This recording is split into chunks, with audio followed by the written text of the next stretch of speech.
Dictation शुरू होगी 3 second बाद। वे सभी सजीव हैं, कॉमा, सांस ले रहे हैं, 100% बोल रहे हैं, कॉमा, 78 मुर्दा इंसान जिंदा हो गए, कॉमा, उनको बोलते बातें करते देखो, स्टॉप। देश की पहली बोलती फिल्म आलम आरा के पोस्टरों पर विज्ञापन की ये पंक्तियां लिखी हुई थी, स्टॉप। 14 मार्च 1931 की वह ऐतिहासिक तारीख भारतीय सिनेमा में बड़े बदलाव का दिन था, स्टॉप। इसी दिन पहली बार भारत के सिनेमा ने बोलना सीखा था, स्टॉप। हालांकि वह दौर ऐसा था जब मूक सिनेमा लोकप्रियता के शिखर पर था, स्टॉप। पहली बोलती फिल्म जिस साल प्रदर्शित हुई, कॉमा, उसी साल कई मूक फिल्में भी विभिन्न भाषाओं में बनी, स्टॉप। मगर बोलती फिल्मों का नया दौर शुरू हो गया था, स्टॉप। पहली बोलती फिल्म आलम आरा बनाने वाले फिल्मकार थे अर्देशिर एम ईरानी, स्टॉप। अर्देशिर ने 1929 में हॉलीवुड की एक बोलती फिल्म शो बॉट देखी और उनके मन में बोलती फिल्म बनाने की इच्छा जगी, स्टॉप। पारसी रंगमंच के एक लोकप्रिय नाटक को आधार बनाकर उन्होंने अपनी फिल्म की पटकथा बनाई, स्टॉप। इस नाटक के कई गाने ज्यों के त्यों ही फिल्म में ले लिए गए, स्टॉप। एक इंटरव्यू में अर्देशिर ने उस वक्त कहा था, हमारे पास कोई संवाद लेखक नहीं था, कॉमा, गीतकार नहीं था, कॉमा, संगीतकार नहीं था, स्टॉप। इन सब की शुरुआत होनी थी, स्टॉप। अर्देशिर ने फिल्म के गानों के लिए स्वयं की धुनें चुनी, स्टॉप। फिल्म के संगीत में महज 3 वाद्य तबला, कॉमा, हारमोनियम और वायलिन का इस्तेमाल किया गया, स्टॉप। आलम आरा में संगीतकार या गीतकार में स्वतंत्र रूप से किसी का नाम नहीं डाला गया, स्टॉप। इस फिल्म में पहले पार्श्व गायक बने W.M. खान, स्टॉप। पहला गाना था दे दे खुदा के नाम पर प्यारे, कॉमा, अगर देने की ताकत है, स्टॉप। आलम आरा का संगीत उस समय डिस्क फॉर्म में रिकॉर्ड नहीं किया जा सका, कॉमा, फिल्म की शूटिंग शुरू हुई तो साउंड के कारण ही इसकी शूटिंग रात में करनी पड़ती थी, स्टॉप। मूक युग की अधिकतर फिल्मों को दिन के प्रकाश में शूट कर लिया जाता था, कॉमा, मगर आलम आरा की शूटिंग रात में होने के कारण इसमें कृत्रिम प्रकाश व्यवस्था करनी पड़ी थी, स्टॉप। यहीं से प्रकाश प्रणाली बनी जो आगे फिल्म निर्माण का जरूरी हिस्सा बनी, स्टॉप। आलम आरा ने भविष्य के कई स्टार और तकनीशियन तो दिए ही, कॉमा, अर्देशिर की कंपनी तक ने भारतीय सिनेमा के लिए 150 से अधिक मूक और लगभग 100 बोलती फिल्में बनाई, stop. Para Alam Ara film Arabian nights जैसी फैंटेसी थी, स्टॉप। फिल्म ने हिंदी उर्दू के मेल वाली हिंदुस्तानी भाषा को लोकप्रिय बनाया, स्टॉप। इसमें गीत संगीत तथा नृत्य के अनोखे संयोजन थे, स्टॉप। फिल्म की नायिका जुबेदा थी और नायक थे विट्ठल, स्टॉप। वे उस दौर के सर्वाधिक पारिश्रमिक पाने वाले अभिनेता थे, स्टॉप।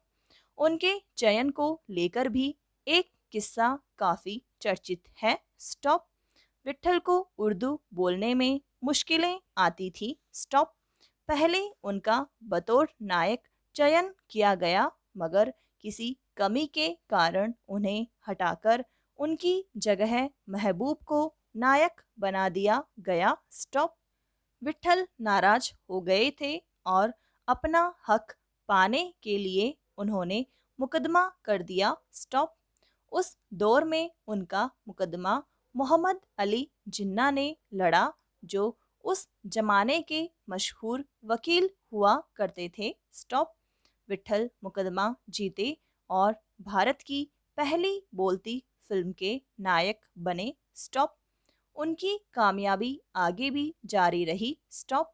मराठी और हिंदी फिल्मों में वे लंबे समय तक नायक और स्टंटमैन के रूप में सक्रिय रहे। स्टॉप। इसके अलावा आलम आरा में सोहराब मोदी, पृथ्वीराज कपूर, याकूब और जगदीश सेठी जैसे अभिनेता भी मौजूद रहे। स्टॉप। आगे चलकर जो फिल्मोद्योग के प्रमुख स्तंभ बने। स्टॉप। यह फिल्म 14 मार्च 1931 को मुंबई के मैजेस्टिक सिनेमा में प्रदर्शित हुई थी। स्टॉप।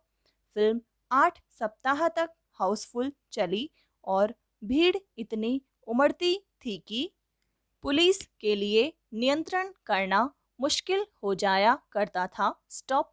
समीक्षकों ने इसे भड़कीली फैंटेसी फिल्म करार दिया था, मगर दर्शकों के लिए यह फिल्म एक अनोखा अनुभव थी। स्टॉप। यह फिल्म 10,000 फुट लंबी थी और इसे 4 महीनों की कड़ी मेहनत से तैयार किया गया था। स्टॉप। बोलती फिल्मों के लिए पौराणिक कथाओं, फारसी रंगमंच के नाटकों, अरबी प्रेम कथाओं को विषय के रूप में चुना गया। स्टॉप। इनके अलावा कई सामाजिक विषयों वाली फिल्में बनाई गई। स्टॉप। ऐसी ही एक फिल्म थी खुदा की शान। स्टॉप। इसमें एक किरदार महात्मा गांधी जैसा था। स्टॉप। इसके कारण बोलती सिनेमा को ब्रिटिश प्रशासकों की तीखी नज़र का सामना करना पड़ा। स्टॉप।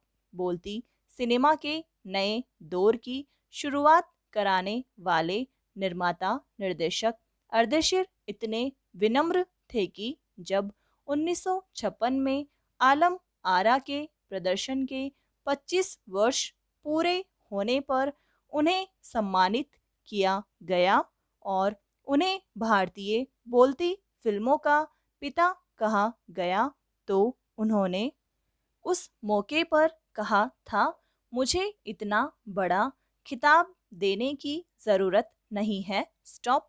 मैंने तो देश के लिए अपने हिस्से का ज़रूरी योगदान दिया है। स्टॉप।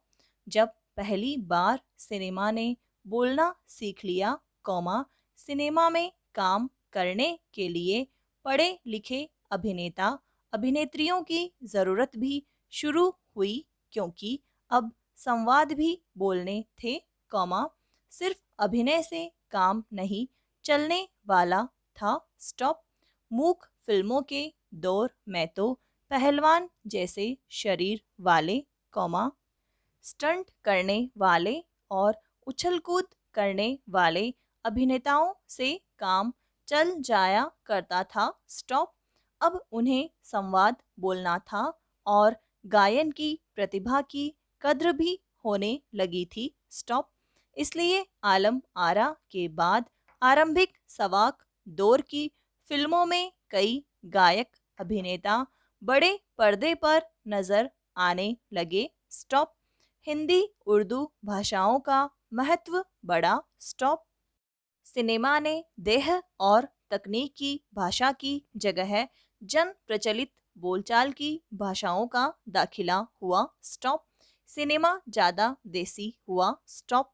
एक तरह की नई आज़ादी थी जिससे आगे चलकर हमारे दैनिक और सार्वजनिक जीवन का प्रतिबिंब फिल्मों में बेहतर होकर उभरने लगा। स्टॉप। अभिनेताओं अभिनेत्रियों की लोकप्रियता का असर उस दौर के दर्शकों पर भी खूब पड़ रहा था। स्टॉप। माधुरी नाम की फिल्म में नायिका सुलोचना की हेयर स्टाइल उस दौर में औरतों में लोकप्रिय थी। स्टॉप। औरतें अपनी केश सज्जा उसी तरह कर रही थी। स्टॉप। अर्देशीर ईरानी की फिल्मों में भारतीय के अलावा ईरानी कलाकारों ने भी अभिनय किया था। स्टॉप। स्वयं आलम आरा भारत के अलावा श्रीलंका, बर्मा और पश्चिम एशिया में पसंद की गई। स्टॉप।